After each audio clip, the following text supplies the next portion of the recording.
All right, people of faith, let's take another walk. Let's talk on the subject of marriage.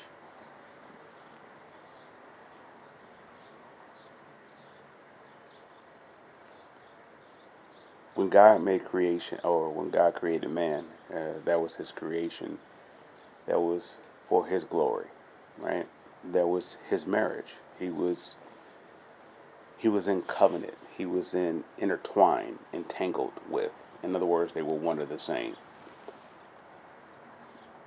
What God knew, man knew, and what man knew, God knew. That was the marriage. The enemy, Satan,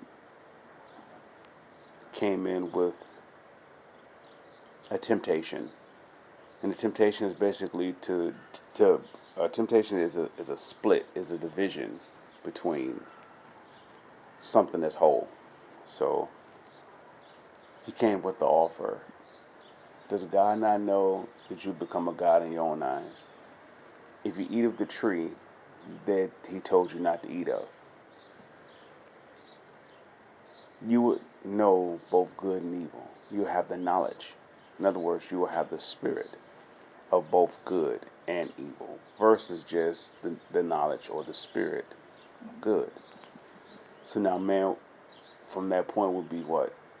Confused between the two worlds, which is which voice are they going to listen to, the good voice or the evil voice? If you put a person in within question, you pretty much have a lost soul. There's a before and there's an after, right? So if what you know is what you know, but if you put that person within question or within doubt, in other words, to propose an alternative, they will look at what they knew differently based upon what has been presented before them. That will determine if they're going to stay in the previous marriage or separate. In this case, this will be considered adultery, right? All man knew was God, and all God knew was man. They had a marriage. So, in the natural form, when a man enters into a woman, one woman, and the woman receives that one man, they are married. They are one. If that man or that woman goes outside that union of them becoming one, there is adultery. That means someone has married someone else other than the first marriage.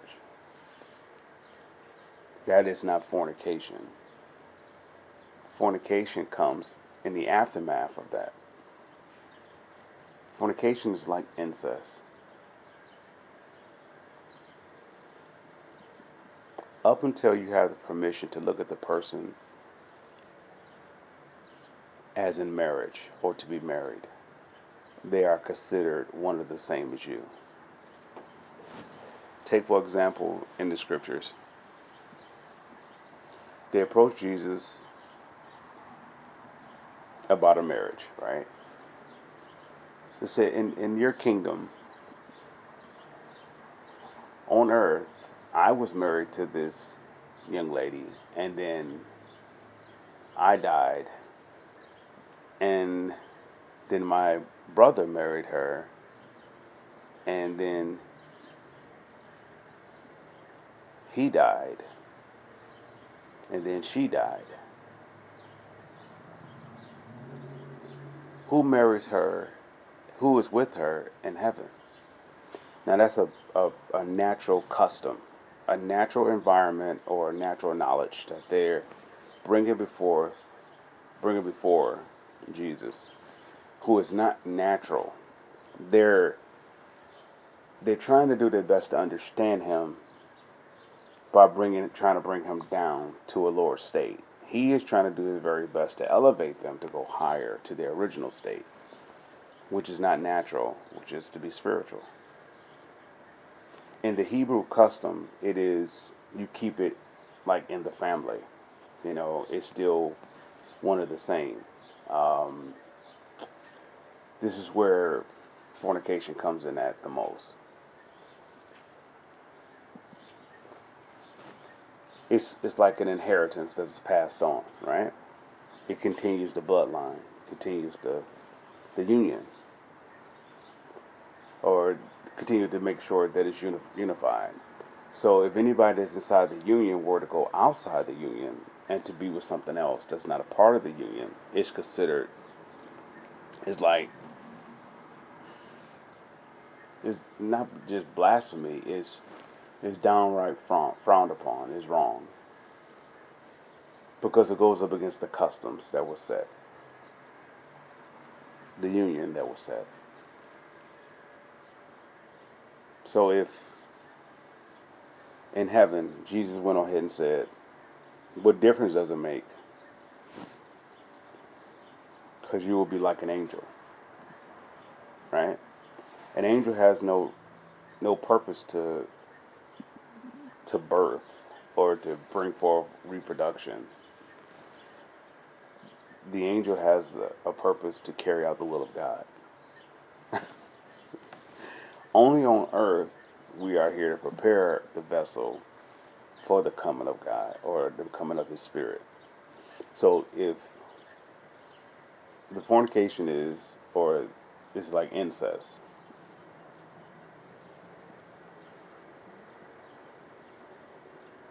if I'm already with one person, anything outside that one person is not my wife. It's a sister. She serves no purpose because the purpose is what? To reproduce. If it's not for that purpose, what is it for? Now we're talking about fulfilling the lust of the flesh, or we talk about fulfilling the knowledge of the flesh, the spirit of the flesh, which is dead because of the penalty of sin. In other words, when Adam disobeyed God, he put a garment over man's soul. So man is no longer looking through the eyes or through the windows of the spirit realm. He's looking through the eyes of the windows of the natural realm, which is a lower state. To think that you're outside is a lower state than who you are on the inside. So for me to want to fulfill the outside is showing how low I am. I marry the woman on the inside, right? Because that's the purpose. That's the actual marriage. The purpose is actually to produce a shell, so what's inside us both can go inside that shell.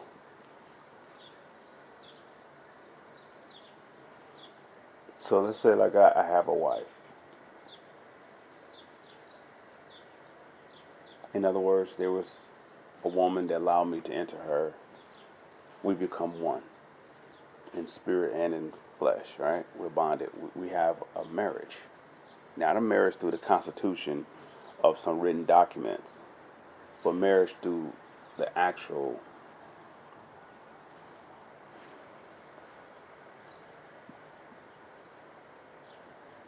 knowing one another. In other words, God is said this way. God did not know Adam because he was intertwined with some other knowledge. So when Adam told God he ran from him because he was naked, God responded, who told you that? Because that spirit didn't come from me. That knowledge didn't come from me. Who's talking to you now? So in other words, Adam has been married to someone else. That means another thought, another voice was able to come in and speak to him. How we was created for God's glory, not for no one else. It's definitely not for someone who's going to betray God, or to walk up against God, or to walk up against His ways, or to defy His order, right? So, Lucifer did that. It became Satan. So Satan is infusing to Adam this spirit, which will be a voice to know both good and evil. In other words, Adam will become a god because he know both. He have the comprehension to know both.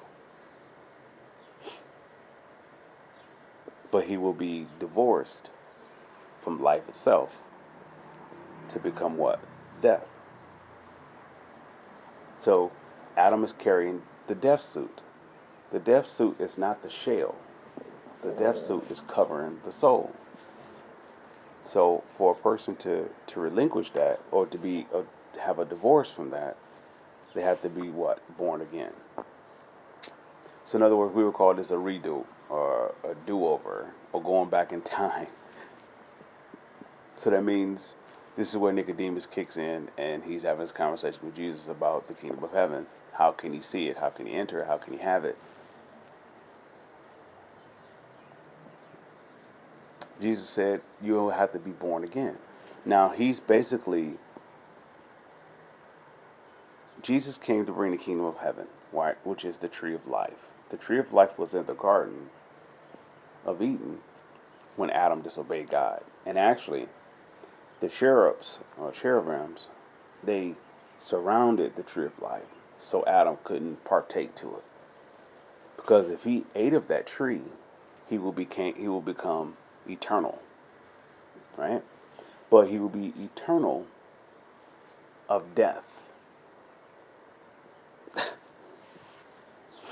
Because he would still have the knowledge or the spirit of the disobedience. So he will be bonded with that. So God didn't allow him to partake of that tree because he wanted him to get rid of that voice. But not by God's command that he wanted him to get rid of that voice. He wanted it to be by free will. So God would do everything within free will to show us a way away from that, to get a divorce from that spirit, from that knowledge. God will call, and if you can hear the call, you don't run the opposite way. You run towards it. Only way that you will hear the call, only way that you will receive the call, is when you're ready to become something more. Say, for example, every day I come on a porch and I sit there, right? Until I'm ready to do something different, I will remain the same. It's considered delusion for me to think that every day I come on this porch, I'm doing something different.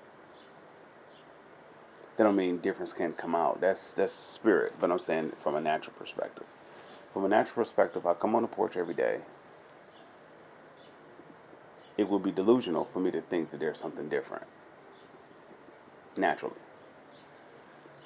The only power, the only indifference, the only growth, the only advancement, the only becoming something more is in the spirit realm, not in the natural realm. The natural realm is dead. It has a limitation. That's why it has an end date for its existence. So until I'm ready to become something more on the inside, I won't become something more on the outside. So instead of me coming on the porch, I go past the porch and I go sit on the walkway. I became something more. That's how it is hearing the voice of God, or becoming brand new.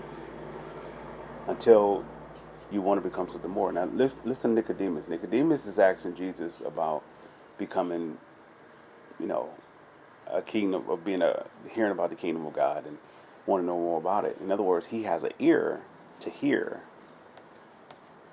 to become something more. Up until that point, he had an ear for what he knew or where he was a part of. He wasn't ready to become something more than where he was at. So he asked Jesus the question. This goes for us. When God calls us, that's an invitation for us to become something more.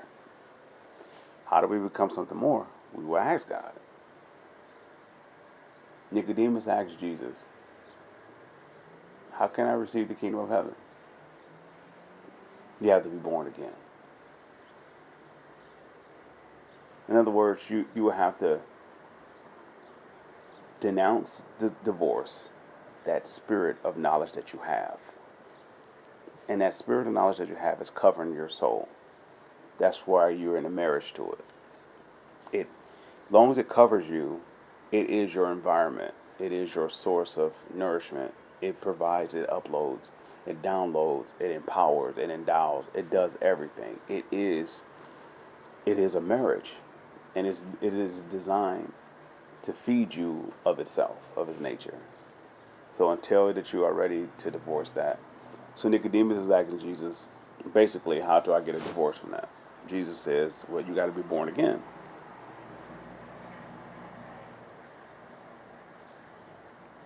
Now, mind you, I imagine Nicodemus wasn't going by John the Baptist when John the Baptist was talking about repent. Repent is the preparation to what? To be born again. Jesus said, the only way you can be born again, the only way you can see the kingdom of heaven is to be born again. So so Nicodemus asked him, so a man has to go into the mother's womb a second time. He said, how is that possible? See, he's thinking naturally, right?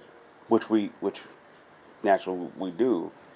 Let's say, for example, when we become born again, we make the confession, Jesus be my Lord and Savior, which is the indication, because no one will confess Jesus as Lord without His Spirit. You're at the doorstep, but that is not born again. That is your declaration to be born again. So that means you put yourself to be ready. So here comes the transformation.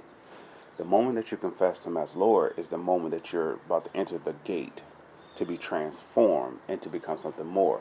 So that means the voice that you once was hearing, you're about to hear another voice along with that voice that you have been hearing. So the new voice that you're going to hear is basically going to talk to you in a direction or lead you in the direction against everything that you were hearing prior to. So let's say, for example, before I asked Jesus to come into my life, right, I was committing fornication. That means I was sleeping with any woman that wasn't my wife. So that means I was sleeping with my sister predominantly. Let's say it that way. It's incest. It's only marriage when it becomes the fulfillment of purpose or will, or the perfect will.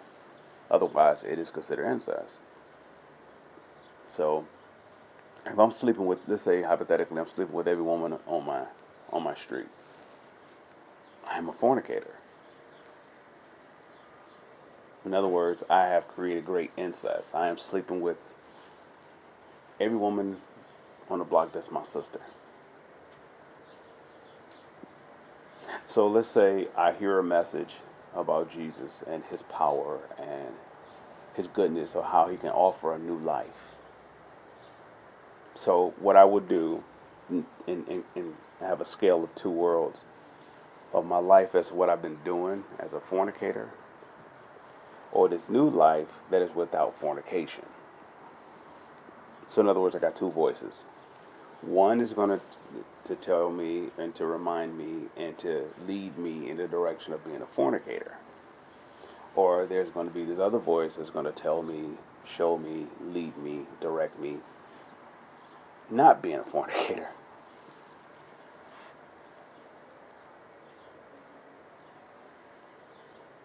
So Nicodemus is asking Jesus, how do I become something more? Or to hear the voice that I'm hearing, that there is another option outside of being a fornicator. So just like me asking God, like, how do I not fornicate when that's all I've known?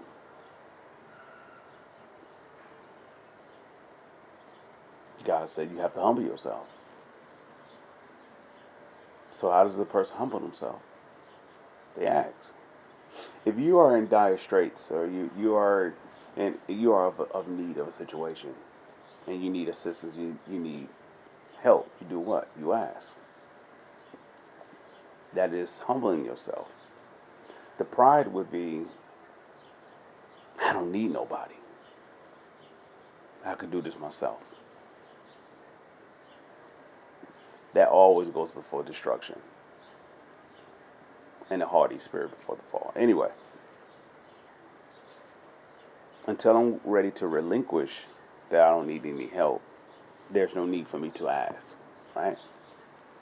But what will happen is the pride will get so big, it will become a voice of arrogance, which means there's no room to ask anymore.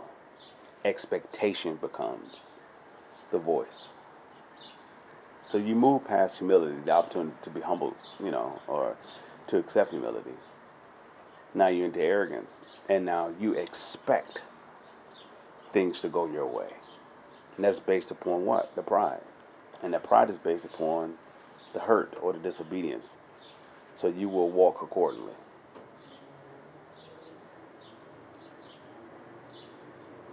Until the person is ready to become something more, that's what the voice of God will do. It will bring you another option. Instead of being a fornicator, going back to my example, instead of me hearing the voice to how to sustain fornication. In other words, the moment that the spirit of fornication comes upon me, or the knowledge to fornicate comes upon me, I will be engulfed with this information how to do it. This is where any way possible known to me, any knowledge to me, any information to me will come to me, will automatically draw how to sustain or be in unison with that one spirit of fornication. And fornication is not just, physical. It's spiritual. It's psychological. It's a marriage. It becomes you. So like, for example, with the example of me having relations with every woman on my street. Let's say if I tried it to just introduce myself and say, "Hey, I like you," and I was able to have relations with every woman on my neighborhood, right? I mean, in my street. That won't work anymore the second time around. So the information of fornication will actually talk to me and give me things to say. And this will be, quote unquote, the right thing to say. Because it will what? Reproduce the fornication. And so they will allow me to do what? Have relations with them. By that time, that is considered what? Manipulation. So we move past the opportunity of being humble to walk away from fornication. We accepted, we embraced it, and we became the same. We grew in it, in other words. But God goes up and down the earth calling, just like he did with Adam in the garden. When after Adam disobeyed God, the voice of God walked the earth, and it was calling Adam. But Adam couldn't hear him. In other words, Adam had no interest in hearing that voice because he was hearing another voice. He heard the voice how to disobey God, how to do things your way. So in other words, he had committed adultery. He's having a marriage outside of his marriage with God. Remember, God made man for his glory. God made man for his reason. For that creation, or for that individual that's connected into that marriage to go outside of that, they are defeating the purpose of why they got married in the first place. And the only so that's why it's considered like it's frowned upon to go sleep outside of a covenant or to be with someone outside of a covenant, because you just broke the union and you're going to bring this curse upon you, because God is about unification. Anything that's not unified has incompletion, is made to self-destruct, is made to implode.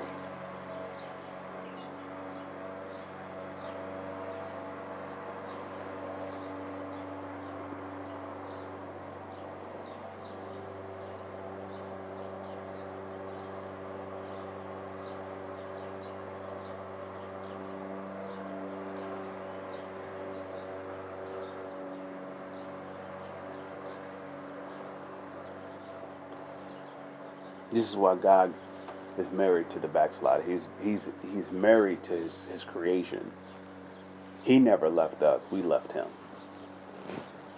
But he's trying to do his very best within the ramification of free will to show us how much he loves us and that he wants us to be back in the marriage with us. But it takes for us to stop running, and Jesus is this portal for that. Otherwise, you're just going from religion or knowledge to knowledge to feed the first deafment, or to feed the first suit of the knowledge of disobedience. You can have all the information of the world how to be upright and righteous. You can have all the customs, all the traditions to be upright and to be righteous. But if you're not born again on the inside, you won't walk that out. You only walk it. It would be an attempt to be that versus becoming it. In other words, the spirit of death will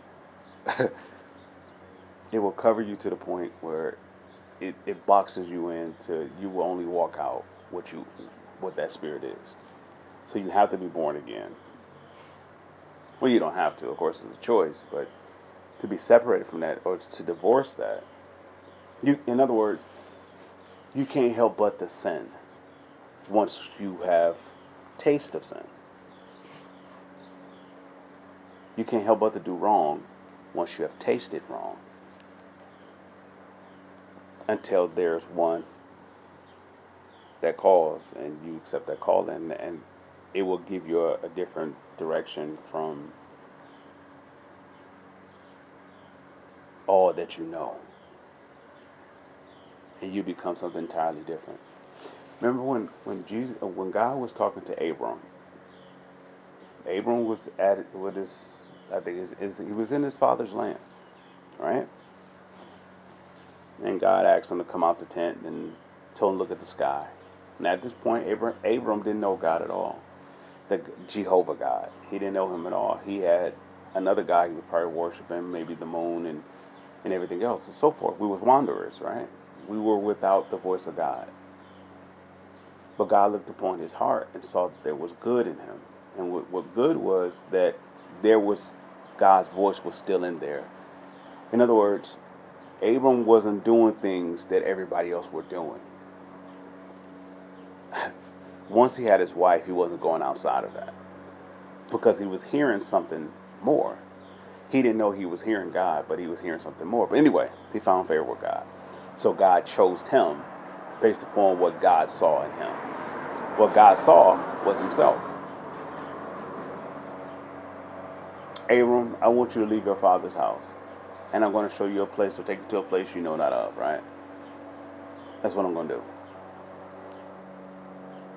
Okay. So he did. So Abram became Abraham, which means father of many nations.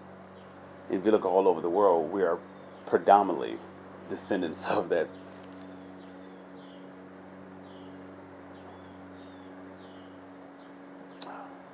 Wow. So anyway, Abram had a choice to stay in his father's house as he was, or to become something more. He chose to become something more. So he left the father's house, and he became Abraham, the father of many nations. And out of that, God was able to do what? To birth his seed. And what I mean, he was able to create a shell that came through that bloodline of hearing God's voice. That's why Jesus, when the Father came into the shell of Mary, that shell was birthed through Abraham. Not Abram, but Abraham. Abraham, he listened to God because God asked him to walk away, and he did. He heard God, so he did.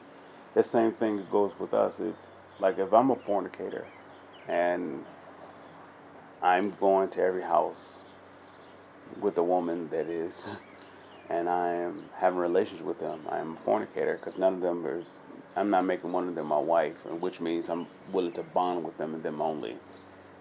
I will have many wives at that point.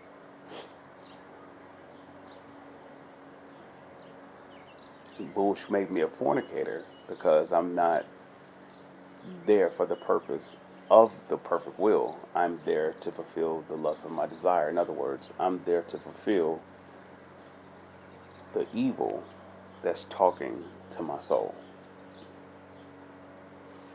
So now it becomes incest because it's no longer in the purpose of to reproduce or reproduction. So God can have a vessel that he can come inside. It's there for me to fulfill what I actually feel. This is what you will have a person their soul is broken. The only way you can be a fornicator if your soul is broken, because that means that you will be listening to another voice outside of holiness, right? Holiness is order, and it's for the purpose of unification, so that everybody can have their share. That's the whole purpose of holiness. The whole purpose of to be unclean is to be isolated. So that means you will walk around, or you be driven around by that self-same spirit. You'll go to places where that spirit is. You'll be literally chauffeured where that spirit is, just so it can, you know, be fed. So God gives me the call and says, there's something more than you being a fornicator. And I'm saying, like, well, that's all I know. All I know is to go to house, is to be with every woman. God said, I'll show you something more. So instead of you going to this house, you hear this voice to say, don't go to that house. So at that point, you have a choice to go to the house or not. Let's say hypothetically you choose not to go to that house. You became instantly something more. Now you have another voice that is talking to you. And it don't stop there. It continues to start. It continues to grow. You just invited a voice to basically to bring forth the vision in the marriage of the previous voice that you was hearing, to go to every house to have relations. You had instantly became something more the moment that you heard the voice, and you listened to the voice. You walked it out. You acted out. You decided not to go to the house. You became something more. Now, holiness can actually surround you based upon that one act. And through that one act, you are considered righteous before God. Why? Because righteousness starts with him, with his voice. So if you can hear him, it's one thing, but if you can obey it, it's another. You are considered his friend because you heard his voice. You obeyed his voice. You are friends with him. Now you are holy based upon that friendship. Abraham became the father of many nations based upon that. When God asked him to leave Abram, when Abram became a friend of God, when God asked